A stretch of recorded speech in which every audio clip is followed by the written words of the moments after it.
Hi, everybody. Welcome back to the Rise podcast with me, your host, Katie Oman, author, book coach, women's empowerment coach, and all around fabulous human being.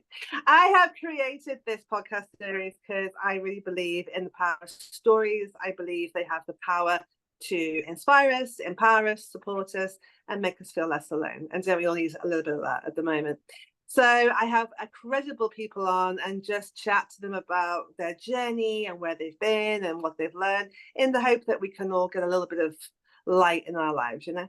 And so in that essence, I have another amazing guest for you today. I know I always say that, but this is true. I pick really good people. What can I say? May I introduce you to the wonderful Laura Phillips. Laura, my darling, thank you so much for being here with me today. It's just an absolute pleasure. How are you?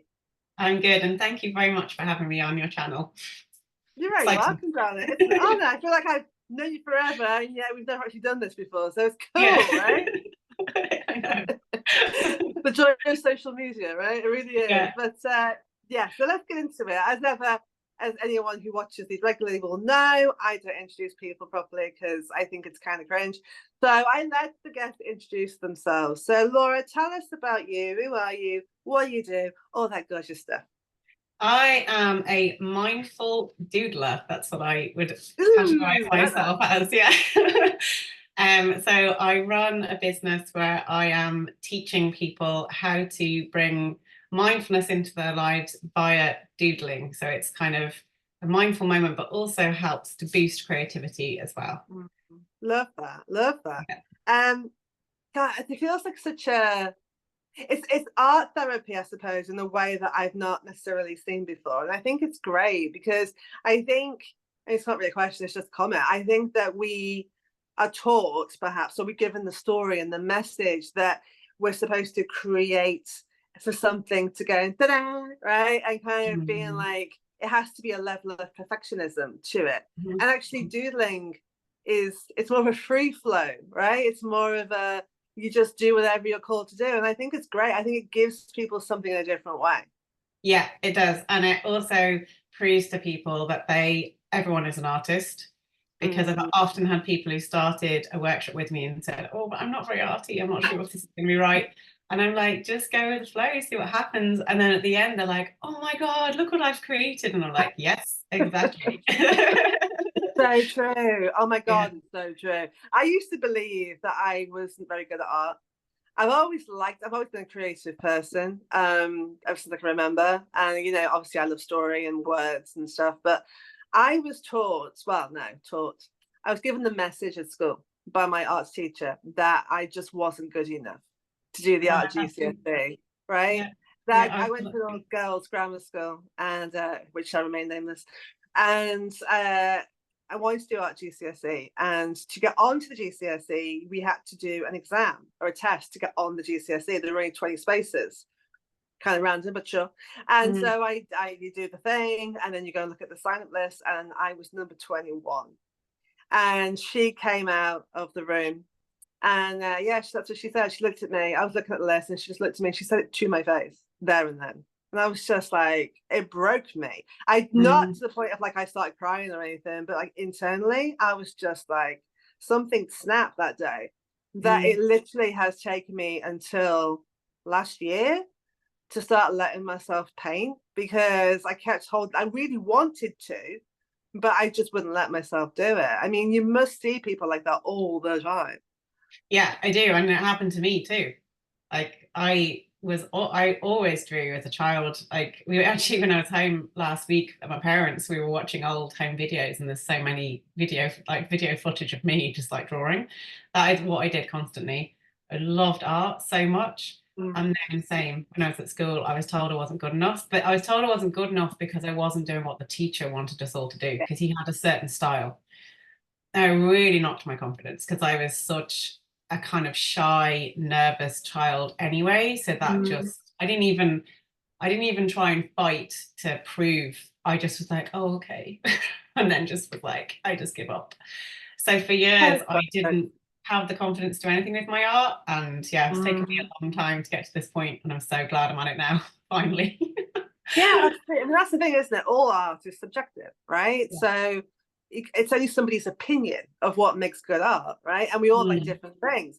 And I know, having been a high school teacher myself as part of my journey, I was an English teacher, for those that don't know, that marking kind of like essays about, analytical, critical type essays is one thing. But when it came to creativity, I found it actually really hard as a teacher to mark it, because who am I to say this is bad? I can do it from like spelling, punctuation, grammar, formatting perspective, but to say that this is a bad story, who the hell am I to say that? Yeah, there's probably so many people have had that experience, and then kind of it's quashed dreams that they had because they were told something that actually wasn't true. Absolutely. And so have you found, by leaning back into and allowing yourself, I suppose, to be creative now, that actually you found the healing in that space? Oh God, yeah, because that's why I'm doing this work, because back in 2020 something happened in my life that completely blindsided me. Well, it was actually it started 2018 and kind of came to a head in 2019, just before the lockdown, which was fun, but so that didn't help. But I was in a very, very dark place. It was a difficult time, and the doodling just started organically. I had not really embraced my artistic side for a long time, apart from, like, I'm a trained primary school teacher, so obviously I used to draw stuff for my classroom and my kids in my class, but I didn't really do art for myself. And I don't know, I can't even remember how it started, but I just one day started writing out an affirmation, and then I started doodling around it, and something kind of clicked in me that I was like, oh my God, like this, like I need to do more of this. So I just started doing it every day, and I noticed it really started to help me. Like, it helped calm my anxious thoughts. I was focusing on the positive affirmations, so I noticed like my thought patterns were starting to change, because I was very much in, I think I was in a victim complex at the time, like, why me? Why did this have to happen to me, kind of thing. And I just noticed it was really helping me. So to keep myself doing it, because I'm terrible for like starting things and then getting out of a habit, I was like, I've got to make myself accountable for this, because it's actually making a difference to me. And I could feel it was healing me. So I was like, right, I'm gonna actually set up an Instagram page. And that was kind of funny, because I was on like it was during the time when you still were allowed to go to like spas and things like that. There was sort of like, I think it's just before lockdown really kicked in. I was in a spa, and I was in like the steam room, and they had like the square tiles on the wall, and I was just kind of like staring at it, and I was like, oh, it's a bit like an Instagram page. And I was like, oh my God, I should like start just a specific Instagram and put these doodles on there.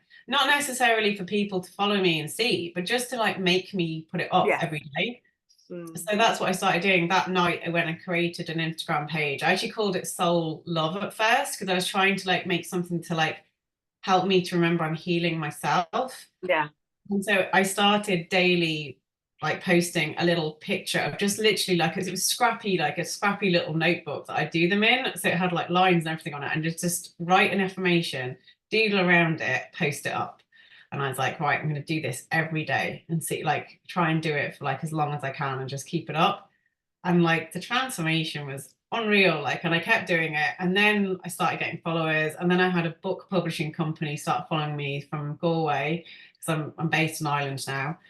And they were really interested in my illustrations, and it's like everything started to flow. And then I started to gain confidence in my art again. I was like, yeah, like I do love art, and I can do art. And like I started to realize that that story I've been telling myself is just not true, like the one that I got from the teacher.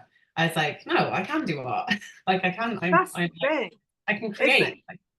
absolutely. That's the thing. I think that people get it the wrong way around. They think, I'll get confidence and then I'll go and do the thing.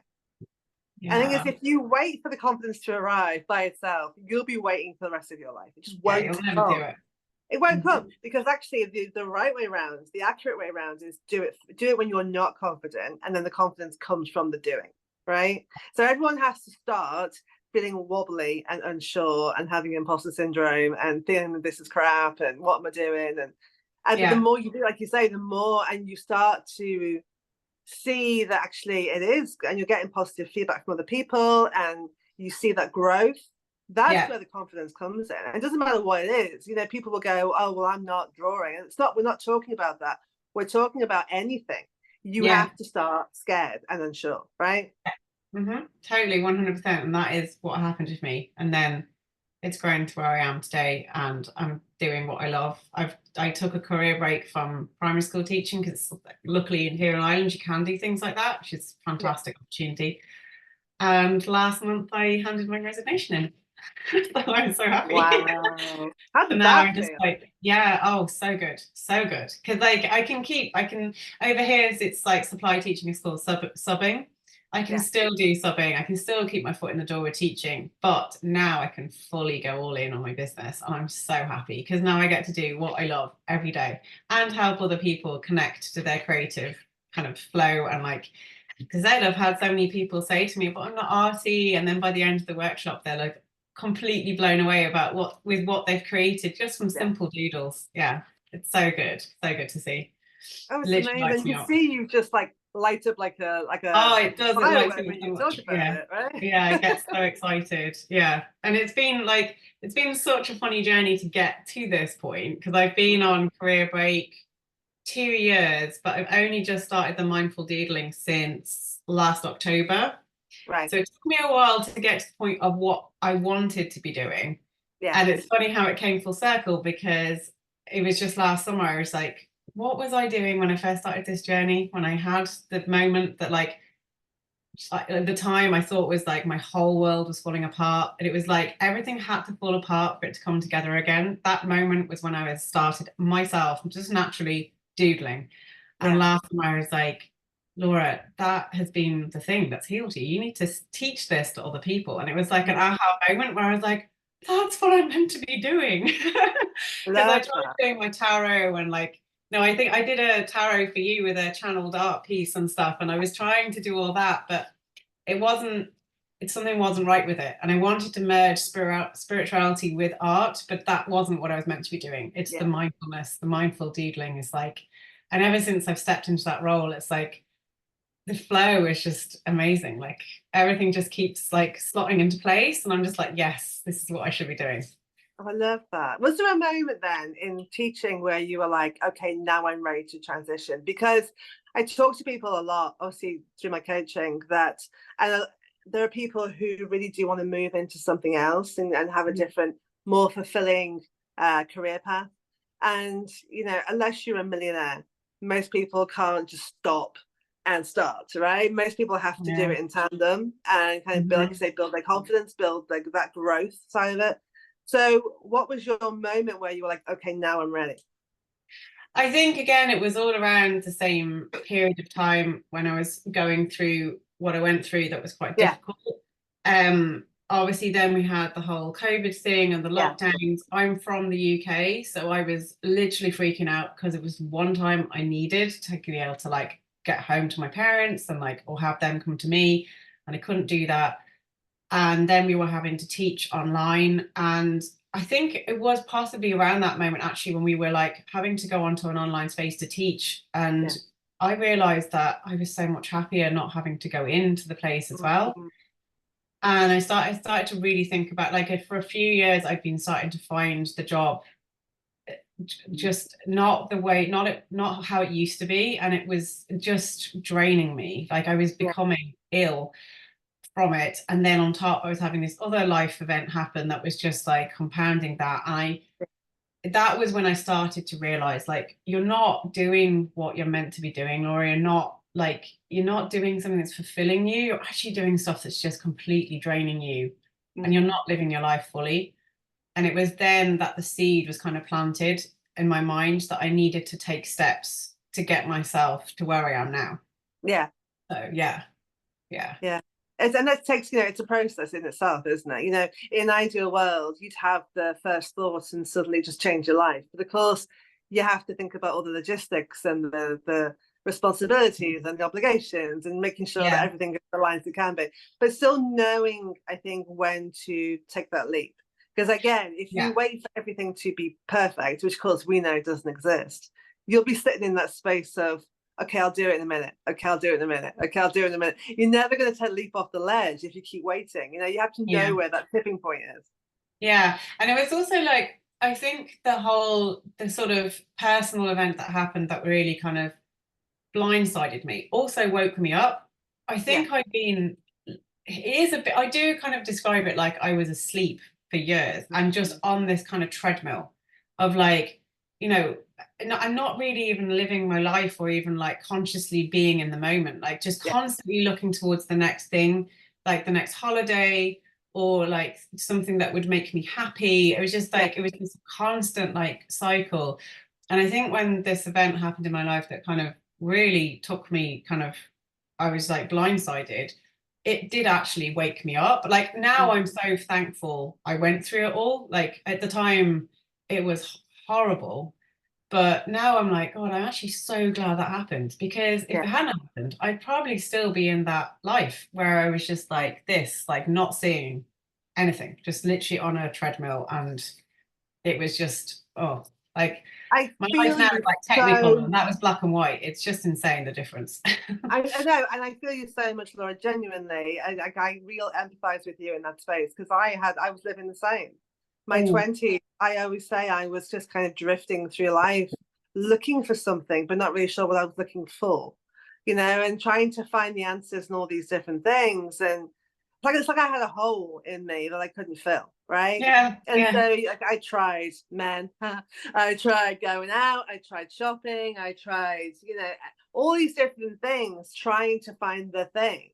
And you feel like you're a bit like in a boat with no sail, no motor, no compass, no map. You're just kind of going where the wind wants to take you, and it's really difficult. And then I had what I call a tower moment. You know, go back to the tower.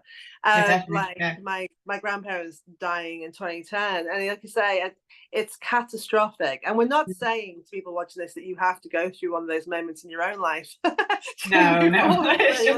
Yeah. What we're saying is you realize and recognize that, I always say it's like the universe has been whispering to you and you've been ignoring it. And so at some point they will sit you on your ass and go, I'm trying to talk to you, pay attention. Yeah, like when I look back, there had been pebbles being chucked at me for years. Like you started little stones, then pebbles, and then the universe was like, okay, we're just gonna have to throw a big flipping rock at her now to like wake up. And that is exactly how I see it too. It's like, it's just that I hadn't been tuned into my intuition. Like I possibly could have like gone off onto the path I'm on now. Well, actually, I know I can see points on the back of my timeline of when I could have gone off on this trajectory, but I just didn't do it that back then, because I got in my own way. I didn't have the confidence. There was plenty of opportunities for me to go down an art route. I was told by people, you're good at art. But I just was like, no, because my teacher said I wasn't, so I'm not. And I just like wouldn't listen. So it did take a big rock for me to go, okay, now I'm awake. I'm listening. What do I need to do? Yes, absolutely. It makes you just see everything differently. It makes you see your life differently. It makes you see yourself differently. And I think when you start to do that, then you kind of go, what am I doing? And who do I want to be? And where do I want to go? And how do I make that happen? You start to ask, even just asking those questions helps you shift your mindset into a different space completely. Yeah. And you realize you have so much power over like what you want to do. Like I think I used to give my power away to everybody else. Oh God, yeah. And like just kind of have to just do what I was sort of told to do or felt like I had to do. And this whole experience really woke me up to the fact that, Laura, you can, if you want to have a certain life, you can have it. You just have to put the work in, take the steps, and just start doing it. And I had like really like, it was a tower moment for me, that whole thing. And I look back now and I'm like, so glad it happened. And basically it was like that moment where I was like, right, I have a chance here to actually do this right this time, you know. And I was like, I'm gonna make this happen now. And it was all around the time I had a spiritual awakening, like that definitely helps me so much to have that connection now with like what I believe in and like how I see the universe working. It's just like, okay, like the world is magical. Like I had kind of lost touch with my magical kind of thing as well. Like I always tell my kids that I'm like, believe in magic, like it's real. It totally is. But that's that wonderful I've quote, isn't it? experienced it now, so I know it is. Yeah, there's that wonderful quote by Roald Dahl that says, "Those who don't believe in magic will never find it." Right? And like my daughter, God love her, she's going to be 12 this weekend, time recording, and she still has a belief deep down of things like unicorns and fairies and all this very childlike stuff. And of course, she's at high school, so nobody else does, right? And I say to her, Izzy, it's because they don't believe in that stuff, and it's fine. Like you're the one that's going to have the magic in life because you believe in it. So don't lose touch with that. It's not something that's childish. It's childlike, and whoever said that was a bad thing, right? Exactly. Yeah, exactly. So that's another part of my journey that's helped me, is like reconnecting back with magic again. Definitely. Yeah. I love that. I'm very much kind of taken to, I mean, this is having kids, but I'm very much taken to Frozen 2. And I remember watching this in the cinema with my daughter, because she's a massive Frozen fan. And that moment where Elsa goes off on the quest and she comes to the ice cave and she's looking for the fifth spirit, and then she realizes that it's her. And then they say, "You're the one you've been waiting for all your life." I'm literally like ugly crying. And it's like, I'm in a cinema full of children, and I'm just like, I actually really enjoyed Frozen 2. Yeah, it's brilliant. That message was just like, I had the exact same realization watching that film. I was like, yes. Yeah. I watched it around the time I was going through all of this. So yeah. My poor daughter was like, "Are you okay, Mummy?" And I was like, "I'm fine. It's really hurting, Mummy." And she was like, "Okay."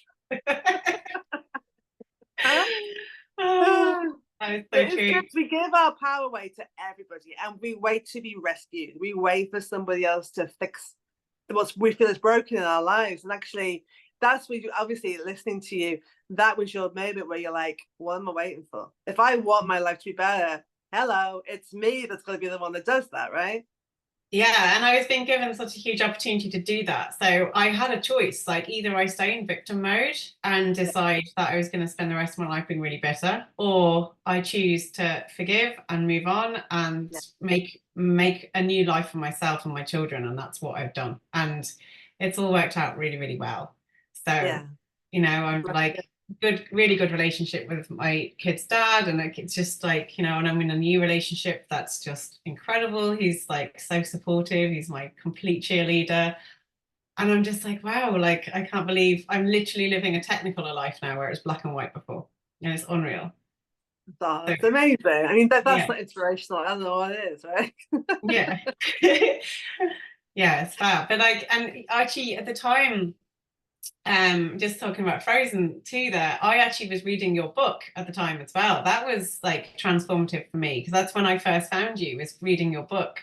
And like that really but it really got me to recognize, like, you, Laura, you have the power, like take it back. And that's what I did. So thank you as well for that. No, you're very welcome. Hey, so it's nice to know that you're helping people, right? So I'm not that now. Anyway, moving on. It's interesting. I want to talk to you because you've mentioned it a few times, and I can see, I think, where it's come from. But the fact of mindfulness. So why did you choose mindfulness? Why is mindfulness so important to you? Because I spent so much of my life, I sort of will call it my old life. My old life, I spent all my time either worrying about the past and what had happened in the past, or spending time in the future fantasizing about this life that I wanted to live that just wasn't materializing or in any shape or form possible to happen in my head at the time. But I used to still live in this fantasy world.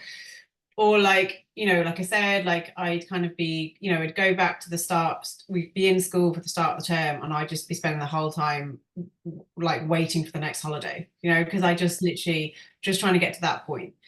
And I think that was another part of the whole realization when I kind of had this like wake up moment. I was like, you're literally like almost wishing your life away. You're like, you're somewhere else all the time, and you need to come back to the present moment, and you need to live in the present. And it was, that's been part of my journey as well, realizing that I needed to do that. But it's funny because it was like I was fantasizing about this life that actually has now ended up happening. So it's like now I've shifted lanes into like the lane I was always meant to be in. And so now I don't even find myself like thinking ahead. I am actually in the moment, just enjoying each day because I'm doing what I love now.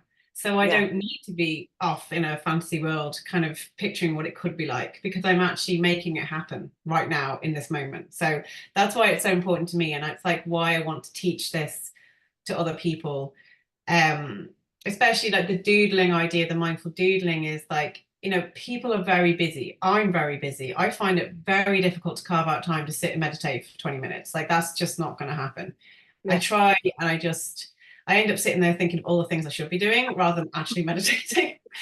So the doodling for me is like I can literally, if I want to, just spend 2 minutes doing it, and I'm literally there in the present moment, doodling, brain's calming down. And because I'm doing something active as well, I don't find myself then going, oh, but I should be doing something else right now. I literally get so absorbed in it.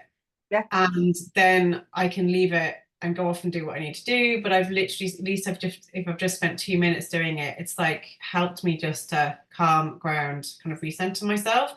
And that's another reason why I want to teach this to people, because so many people don't like access that sort of self-care practice because they're like, I don't have time. And so this is a way of like find like something that you can do in a short space of time, but just gives you at least that little moment in the day, like that small moment of like being present. And that's better than never doing it. So that's for sure. Absolutely. And that's the thing. People, I think meditation is like sitting on the cushion going om. And yes, there is a part of that. But for me, meditation is a practice, which means that you are accessing part of your brain where you're able to get out of the way. Now, that can be done through things that you do on autopilot. So things like brushing your teeth, making a cup of tea, all those things where you're not really present because you don't have to be. You do it on autopilot. Or to do things where you're in flow. Right. And that's where creativity is such a wonderful thing, because being in flow is where you're not even thinking about the clock. You are so lost in what you are doing. To me, that's a form of meditation. Right. So I love that. I think you found it in a different way. Yeah, exactly. And one of the women that comes to one of my groups that I run in the local town, she said to me, she's like, this is the only hour in the week that I literally will sit still. And she's like, I love it. But she loves it because she's doing something. She's not just having to sit there. And it works for her as well in that sense, because she's actually actively doing something, but she's finding then she's sitting for an hour and feeling so much more relaxed.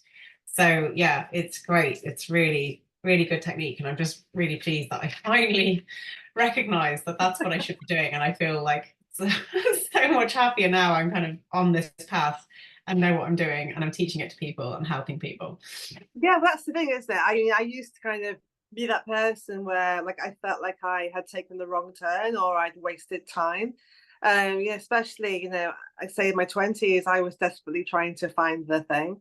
So again, I've been a nursery nurse, I've been a high school teacher, I was an administrator, I've worked in and public service, and then went to shops. I've done lots of different jobs, and you get to a point, you look back and you go, well, I feel like I've wasted my time to a certain point because I wish that I'd done this sooner. But at the same time, I recognize that because of transferable skills, I couldn't necessarily be in this space right now unless I had done all those things, because it's allowed me to have the experiences and the wisdom and the knowledge and the skills that let me do what I'm doing now, right? So like you being a primary school teacher allows you to teach. That's kind of the point, right? Yeah, and because the mindful doodling is perfect for children all the way through to the elderly, I'm doing a lot of workshops in schools. And because I'm a primary school teacher, it's a natural environment for me to go into. So yeah, like I had that realization. I was like, well, it wasn't a waste of time me going down that route and all the years of experience I've gained with teaching. That's part of the journey that's got me to here. I may not have got to this point without that part of my path. But also recently I've started kind of acknowledging my psychology degree. Like I had a psychology degree. I never really mentioned it to anyone. And now I'm like, yeah, like but that's so important, because that's to do like the mindfulness, the way the brain works. Like it fascinates me. I loved doing psychology at university. It was one of my like best like few years, I just loved learning all about the brain. And now that's coming into like, I'm like, okay, and now I know why I did that. Because for years I was like, why did I do that degree? I haven't ever used it. But now I'm like, yeah, it makes so much sense that I did all that. So it's all coming around now. It's all about connecting the dots, isn't it? If you look at your Yeah. life as like, remember those adventure books when we were little, and you'd have to like, if you want to go and see what happens, go to page 72. If it goes this way, go to page 54. It's almost like you're connecting the dots of your life to discover who you are and what it is you really want to do. And I do think that you have to go on a quest or a journey to figure that out. I mean, obviously it does, I'm sure it happens for people off the bat. People who leave school can find their passion and their purpose right immediately. Good, God love them, because in some ways I wish I had.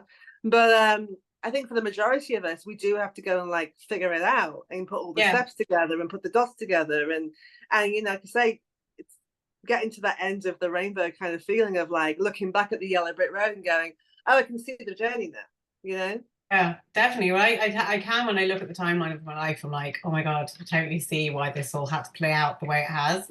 And I would definitely be someone who wouldn't regret any of it. Like, I mean, I would literally, if I was told, right, you have to go back in time now and go back through the last 4 years again, I'd still do it, because I've got to where I am now and I know what's at the end of it. So I'm like, yeah, like I don't see anything that I've done as like, oh, I missed opportunity or anything. Like now it's making sense. It's all slotting into place. It's like, okay, I had to go on this journey. That was part of my soul contract or whatever. Like this was what I signed up for. And like, and I'm now, finding now that everything is flowing and everything is kind of slotting into place, because now I've shifted into that lane that I was always meant to have been in, but I had to kind of have the experience of being in the other lane first.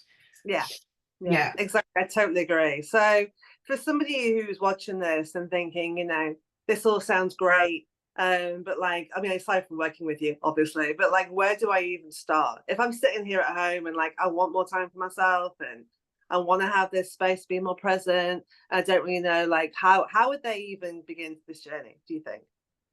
Well, I think like when I start teaching doodling to people, I just start off with the basic little patterns. And my favorite one is just swirls. So I always just teach that one first. So if someone watching this wanted to just try out a bit of doodling, all you need is a bit of paper and a pen, put it by the kettle. So when you're waiting for the kettle to boil, just stand there and just like draw swirls and see what else comes up. Like some people start drawing flowers or little cubes or whatever. And just notice how your body feels afterwards, or while you're doing it anyway, but then afterwards, how you feel. And it just start like that, like just a few minutes, just when you have like, like the kettle's boiling and you've got some time, or you're sat in the car waiting for your kids to come out of school, that kind of thing. Just pick up a pen and paper and just start doing it and just see how you feel. But I like to incorporate the doodling into like the affirmations thing, big thing for me. So I did a guest kind of speaker kind of Zoom evening recently with my friend Joanne has a group called the Moon Tribe, and I was on there and I did doodle affirmations with the group on there, and I set them a challenge for the week to doodle around an affirmation every day for 7 days, and it went down a storm. Like a lot of them hadn't tried it before, and a lot of them have continued on doing it. It's like it's so simple and so easy, and you can literally do it in a few minutes, and it's just like the power of it is just amazing. And if you combine it with an affirmation as well, it's like that is just so good, because you're doodling and you're actually reading the affirmation over and over again, even subconsciously it's going in. It's really setting that. It's embodying the vibration of those words, right? So because we can read something and go and say it, maybe even say it a few times, but then you walk away and it's almost like, that was nice, now my day, right? Whereas if you're spending a couple of minutes and you're doodling around it, you're really in that space, you're really in that energy while you're doing it, right? Even if it's subconsciously. Really, I love that. Yeah, and that's why I noticed the change in me when I was doing that. Like, because like I said, at the time when I started, I was just in this real victim kind of mode. Like, why did this have to happen to me? Like, my whole life's fallen apart, blah, blah, blah. And then I noticed as I went on for a couple of months doing it, I was just like, no, like I can make my life what I want to make it. Like my mindset changed, but I hadn't even really realized it was changing. It was just like got to like a few months of doing it. I was like, I just feel much more hopeful about things and started like, and then when you are in that space, you start seeing opportunities. Whereas before, I probably didn't see them because I was so closed. Like I didn't notice them. I was so focused on the negatives that I wouldn't have seen any opportunities. But then as soon as my mindset changed, it's like it opens up that kind of vision that you have, and you're suddenly seeing all these like ways of like changing your life and moving forward. And it's like just game changing. I love that. I love that. They do Yeah. say from a psychological perspective that what you doodle says a lot about your frame of mind and your personality. You heard that? They do say, because I'm thinking, I used to sit at school and I would doodle around the margin. It was like kind of, and I always doodled. I do the house, of course, because that's kind of like satisfying. And then I do flowers. I do like little animals, but always very cartoony, quite cute, you know. And I think looking about it now, I think what I do is very reflective of my personality, right? And it's very kind of shows the person that I am. So you ever see me doodling, you'll go, that's Katie right there. Yeah, I always used to doodle in school, so I got in trouble for it. Like, and I did not. I was such a meek child. I wanted to always be the good girl. I remember once, like this scary history teacher we had, proper old school. You know, he used to slam the ruler down on the table and literally aim it so it just come and like not hit you, but like be right there at the edge of your fingers. Old school guy. And I was doodling in the book, where it was just like a rough copy we had, and I was listening to him. But that's how I used to. That's how I would listen, and I got in so much trouble, and I was so upset because, like, oh, I didn't like getting in trouble at all. So again, like that kind of put me off. But it's such a natural thing, and it does help you focus. I mean, that's kind of, I think it's been sort of scientifically it has, explored. especially So with memory. They say that if you doodle whilst you're trying to remember something, you're more likely to remember it. It seems to access certain parts of the brain. So I don't see it as a bad thing at all. No, and like actually, it really kind of, when I was at school, I think I'm pretty sure if I went and did a test, I'm dyslexic. I'm non-diagnosed dyslexic, absolutely. I'm just so convinced of this. But when I look back at how I learned in school, I used to find it very, very difficult to read like blocks of text and actually take that in. I'd find that I'd get to the end of a paragraph and be like, I can't, I don't know what I've learned there, and have to read it again and again and again. It just wouldn't go in. So when I naturally also used to do my revision notes with doodles. So I draw like little pictures and things to help me remember facts. Yeah. And I did it at university as well. And when I moved to Ireland, I had to learn the Irish language. Like you have to pass, it's pretty much like A-level standard level of Irish, like being able to speak in Irish. You have to pass to be able to teach here. So I had to learn Irish. I moved here when I was 25. I'm not good at languages. I find it really hard to retain stuff. So again, I have to use that doodling technique. So one of the exams, like a written exam, we have to write a letter in Irish, and you're given like, I think it's like 4 different possible subjects that it could be on. So you can obviously prep by learning off 4 types of different letter to kind of be able to, regurgitate it in an exam. But I was like, how am I going to remember this? Like Irish is so hard. It's such a difficult language. So what I did was I'd write out the letter, and then on the top, I draw like little pictures to help me remember the Irish words. So for example, there's like word go rev. So I draw like, for go, I draw like traffic lights. And then rev, I draw like a car revving its engine. So I'd have like, so basically it's like hieroglyphics. I love that though. And that was what was in my head. So I could see the pictures. And when I was in the exam, I was like, oh yeah, I know which letter I'm going to do. And then it was like, I'd remember the first picture, and then the whole load of it would just come in, and I'd be like, then I'd be able to write it all down. And that's how I learned. So doodling actually, when I think back, has always been a part of my life anyway. And it's just, and then it resurfaced again when I was having an emotional kind of crisis time. So yeah. I love that. It's following the breadcrumbs, and I kind of, you look back and kind of realize that it's just leaning into the person that you are. It's not about necessarily creating something brand new. It's about using those passions and those skills and, you know, the things that you're already doing and doing them and owning it, right? Rather than going, oh yeah, I'm interested in this, but you know, you will own it. It's there with you for a reason, right? So I love that for you. Yeah, and that's why I think when I realized, I had that realization last summer, I was like it's just like it's been staring me in the face all the time that this is what I should be doing. And all of a sudden, like the confidence in myself boosted because I was like, yeah, because I have used this technique to help me. I still use that technique. I still doodle every day. So it's like, what, like I need to teach people this. And, you know, so I'd spent like the first year and a bit of my career break trying to get my business going via like tarot readings and like channeled artwork, but it wasn't taking off. Like it was like there was a resistance there energetically because the universe was saying to me, that's, yeah, you're doing your art and you're doing your spiritual stuff, but that's not what you're meant to be doing. And then last summer when I like had this like aha moment, I was like, oh my God. And the flood of like, it was like people say like downloads. It was like, I just literally suddenly like everything just downloaded. I was like, oh my God, now I can see what I'm meant to be doing. And I suddenly had all these ideas and it's just like, yeah, boom, boom, boom, boom, boom. And everything has like just flowed since. It's just incredible. I love it. I love it. I love the synchronicity. It's beautiful. It's beautiful. Yeah. I wonder if you could go back to that young girl who was told that she wasn't any good at art as your adult self now. And like, I mean, what would you even say to her in that space? I just say, don't listen to him. Like, don't listen to that teacher. You know, he was just obsessed with Picasso and like Cubism, and I just didn't draw in that way.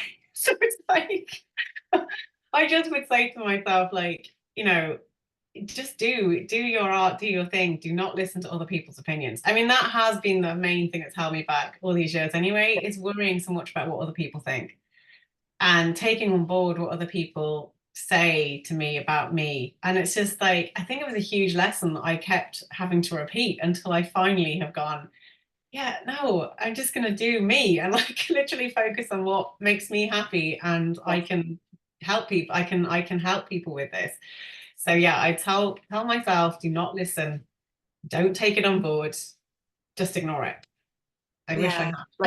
I know, but like we said, you know, everything happens as and when it's supposed to. Yeah, so. I know that's the thing. Like, I mean, you know, I think that I did have to go on a specific journey, so it was all meant to happen in that way. And I had to repeat certain lessons until I got it anyway. So don't we all? That's just life, isn't it? I mean, you know, it's not linear. I do think it's in a spiral, and we come around to the same things over and over again. It's just the nature of and it's the whole point of it, isn't it? It's because it's the whole experience. So you've got to have your ups and your downs, and you kind of going around in circles for a bit and then finally coming out of the loop, breaking a cycle, breaking a belief system. It's like, it is, even if you're not someone who's spiritual, everybody, if you look at everybody's life, like it is going to be following that kind of way. Like, you know, people are just going to be learning lessons and suddenly going, oh yeah, I need to like stop doing that. And then finally they'll kind of break a habit and they'll start taking themselves off on another route. So yeah, I think that is exactly how it's meant to be anyway.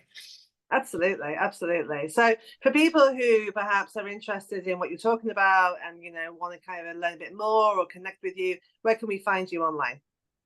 So I have a website, which is www.thebarleymoon.ie.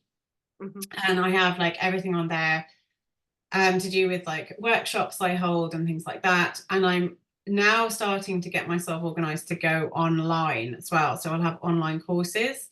So I'm looking for at the moment 15 founding members to start. I'm going to hopefully, if I'm on track, hopefully to sort of launch this in July, to have my first ever online course, which will be a 3-week course to introduce, like I'm going to call it Doodle Jumpstart, because it's like literally getting you straight into it, like trying 3 different techniques that I use doodling within. So we've got just daily doodling, like I said, just pad of paper, doodling patterns.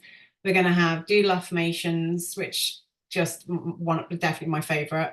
And the third one is do mindful mandalas, because I love mandalas and I draw like just the outlines and then we doodle into the kind of shapes, the petally kind of shapes in a mandala. That one's a lovely one as well.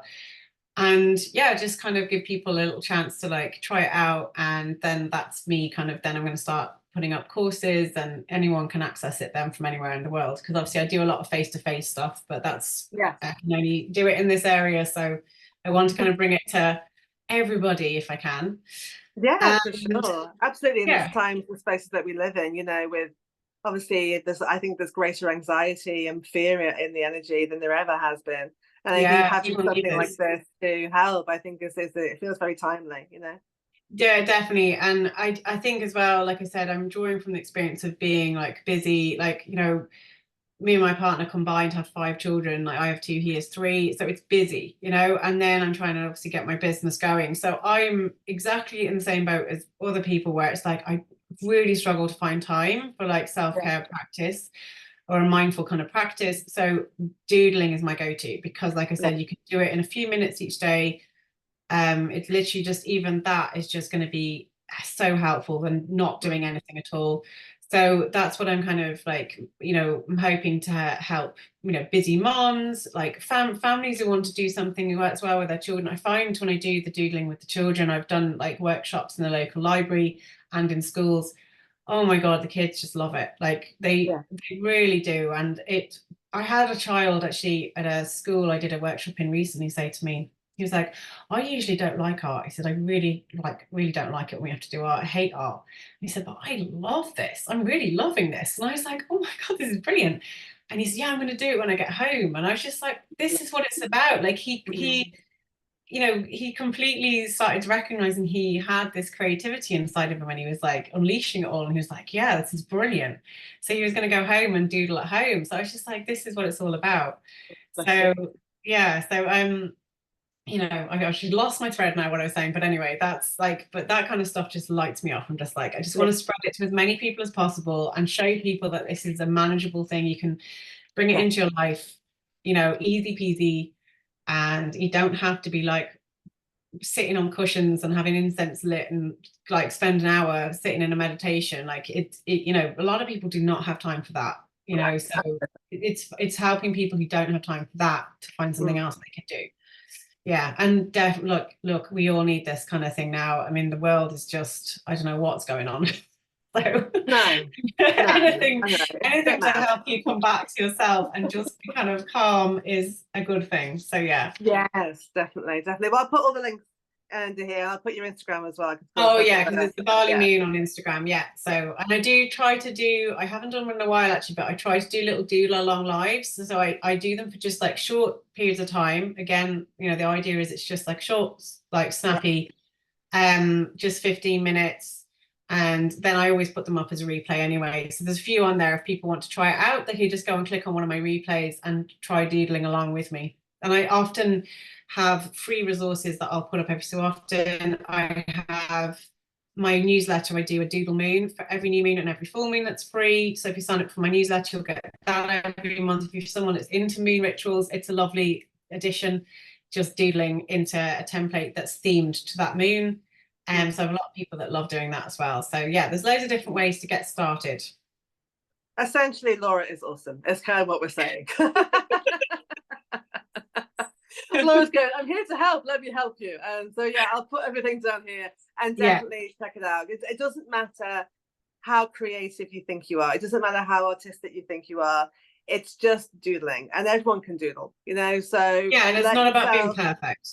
Get out of your head and just let yourself have a go. It will really help.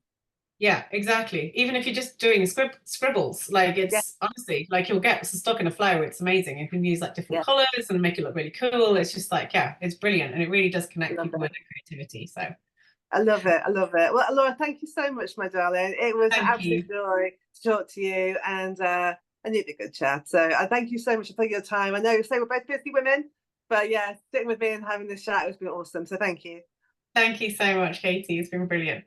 You're very welcome, and thank you guys for watching. I hope that you are inspired. I hope that you found something that you can take away and try, and let us know. You know, I'm sure Laura would love to hear from you. So send her a little message and let her know how you get on, and you know, hopefully we'll get everybody feeling a lot more mindful, right? Yeah, exactly. Yeah.